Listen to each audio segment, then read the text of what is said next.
Right madam. పాడి కౌశిక్ రెడ్డి గారిని arrest చేశారు. దాని గురించి ఇంతవరకు ఎలాంటి అంటే ఏ కేసులో అరెస్ట్ చేశారు, ఎందుకు అరెస్ట్ చేశారు అనేది ఇంతవరకు బయటికి రావట్లేదు. ఏం చెప్తారు అసలు ఆ అరెస్ట్ని కావచ్చు, ఇదంతా ఎట్లా చూస్తారు? ఈరోజు ప్రతిపక్ష పార్టీలో ఉన్న బీఆర్ఎస్ నాయకులను అరెస్ట్ చేయడానికి వాళ్ళ కారణాలు, కేసులు, సెక్షన్లు అవసరం లేదు. నాయకులు అయితే చాలు, బీఆర్ఎస్ నాయకులు, బీఆర్ఎస్ కార్యకర్తలు అయితే చాలు అరెస్ట్ చేయడానికి. అది కూడా అరెస్ట్ చేయాల్సినంత అవసరం ఏమొచ్చింది? అంత ఇదే హడావుడి, రాక్షసానందం. ఎక్కడికి పోయినా ఎన్ని కేసులు అయినాయి. ఇప్పుడు వాళ్ళ ప్రభుత్వం వచ్చి అయినా కూడా 18-19 నెలలు అవుతుంది. అప్పటి నుంచి చాలా కేసులు అయినాయి కౌశిక్ రెడ్డి గారి మీద. ఏం లేదు, ప్రశ్నించే గొంతులను నొక్కేసుడు. దీన్ని ఏమంటే ప్రశ్నించొద్దు. మీరు చేసిన హామీలను కానీ గ్యారంటీలను కానీ ఏది అడగొద్దు, ఎవరు సపోర్ట్ చేయొద్దు, వాళ్ళు చేసింది చూడుకుంటూ ఉండాలి. అంటే తెలంగాణ ప్రజలు ఇలా అన్ని వర్గాల ప్రజలు, ఇప్పుడు విద్యార్థులు కానీ, రైతులు కానీ, ఉద్యోగులు కానీ, ఎవరు మహిళలు కానీ ఎవరు సంతృప్తిగా లేరు. ఎవరికి ఏ కష్టం వచ్చినా కూడా ఈరోజు జనతా గ్యారేజ్ లెక్క భవన్కి వస్తున్నారు. నాయకులకు చెప్పుకుంటుండ్రు. వాళ్ళకి చెప్పుకోనోళ్ళకు కూడా పోరాడినాం. ఎప్పుడు ఈరోజు మన ఇప్పుడు హైడ్రా అయినప్పుడైనా, లగచర్లు అయినప్పుడైనా, మూసి అయినప్పుడైనా, కంచగచ్చిపోయి ఏ ప్రాబ్లం వచ్చినా ఈరోజు ప్రజల పక్షాన నిలబడే ఒకే పార్టీ బీఆర్ఎస్ పార్టీ, బీఆర్ఎస్ నాయకులు. ఆ రోజు 10 ఏళ్లలో కూడా 29 రాష్ట్రాలలో ప్రథమ స్థానంలో నిలబెట్టిరు కేసీఆర్ గారు. ప్రథమ స్థానంలో తెలంగాణ ఉండే. ఇప్పుడు మొత్తం బాధలలో ప్రథమ స్థానంలోకి వెళ్ళిపోతుంది. ఈ బాధలన్నీ వీటిని ఎందుకు చేస్తున్నామని వద్దు. ఈ అడగకుండా రోజుకొక కేసు, ఒక కౌశిక్ రెడ్డి మీద కాదు, హరీష్ రావు గారి మీద, కేటీఆర్ గారి మీద, కేసీఆర్ గారి మీద కూడా. కాళేశ్వరము అనేది ఒక రైతులకు ఏంది, అది ఒక ఏంది, అది దాయిని ఇలా పంటలు ఎంత పంట వచ్చింది, రైతులు ఎంత ఆనందంగా ఉన్నారు. అట్లాంటి కాళేశ్వరం కట్టిన ఒక పెద్ద మనిషిని కూడా ఇలా కమిషన్ పంపించిన ఘనత రేవంత్ రెడ్డిది. ఏది లేదు. ప్రధానంగా వాళ్ళు మీరేమంటున్నారు, ఇప్పుడు ఈ జనతా గ్యారేజ్ అందరూ ప్రాబ్లమ్స్ ఎవరున్నా కూడా మా దగ్గరికే వస్తున్నారు అని చెప్పి మీరు అంటా ఉన్నారు. కానీ ఆ ప్రాబ్లమ్స్ క్రియేట్ చేసి మరి కాంగ్రెస్ మీదకి ఉసిగొల్పుతున్నారు బీఆర్ఎస్లో అని చెప్పి చెప్తా ఉన్నారు. నిరుద్యోగులతో సహా నిన్న చేసినటువంటి ధర్నా వెనుక కూడా బీఆర్ఎస్ కుట్రనే ఉన్నదని చెప్పి మాట్లాడుతూ ఉన్నారు. అదే అభియోగాలు మాత్రమే.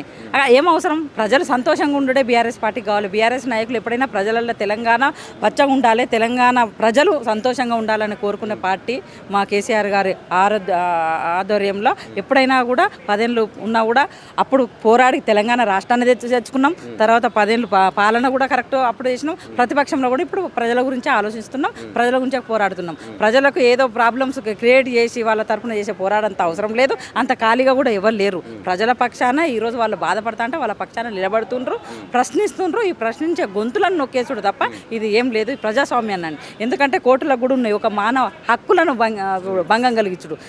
శని ఆదివారాలు అరెస్ట్ చేయదు.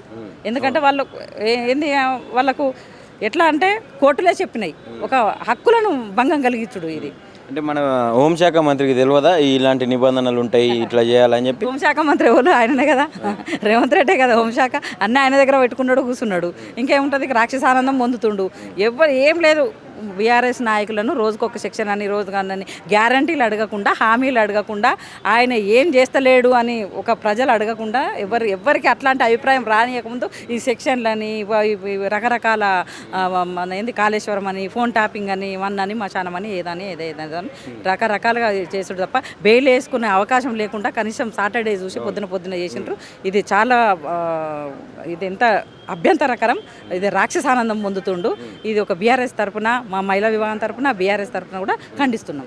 ఎట్లా ఫైట్ చేయబోతా ఉన్నారు అంటే ఆల్రెడీ సాటర్డేస్ మీరు అన్నట్టుగా సాటర్డేస్ సండేస్ ఉన్నా కూడా చేయొద్దు అనేది ఒకటి ఉన్నా కూడా దాన్ని ఉల్లంఘించి మరి అరెస్టులు కొనసాగుతున్నాయి, జైళ్ళలో పెడతా ఉన్నారు బెయిల్ రాకుండా. వాళ్ళు ఎంత గొంతులను నొక్కేసి, ప్రశ్నించే గొంతులను నొక్కేసి ఎంత అరెస్టులు చేస్తారో. ఈరోజు గ్రామ స్థాయిలో ఉన్న సోషల్ మీడియాలో పోస్ట్ పెట్టే కార్యకర్త కాంచి ఈరోజు పెద్ద నాయకుల కేసీఆర్ గారి వరకు ఎవరిని వదిలిపెడతలేడు. అందరు సెక్షన్, నా మీద కూడా 3 కేసులు అయినాయి ఇప్పటికీ. ప్రశ్నిస్తే సోషల్ మీడియాలలో అంటే ప్రశ్నిస్తేనే, మేమేం అబద్ధం పెట్టలేదు, ఏది పెట్టలేదు, ప్రశ్నించినందుకు కేసులు పెట్టుడు. ఇప్పుడు మామూలు కార్యకర్త దాకా పెద్ద నాయకుల దాకా ఇదే జరుగుతుంది. వాళ్ళు ఎంత గొంతులు నొక్కేసినా, ఎన్ని కేసులు పెడితే ఇంతకింత ఎక్కువనే ప్రశ్నిస్తాము, ప్రజల తరఫున నిలబడతాం. మరి ఇప్పుడు కాంగ్రెస్ వాళ్ళ మీద ఎందుకు కేసులు కావట్లేదు? మన రీసెంట్గా గాంధీ భవన్ వేదికగా ఒక ప్రెస్ మీట్లో గజ్జల కాంతం గారు విరుచుకుపడి మొత్తం కేటీఆర్ గారిని ఒక తీవ్రమైన పదజాలంతో దూషించిన పరిస్థితి చూసినాం. ఇష్టం వచ్చిన రీతిలో మాట్లాడారు. వాళ్ళ మీద ఎందుకు కేసులు కావట్లేవు?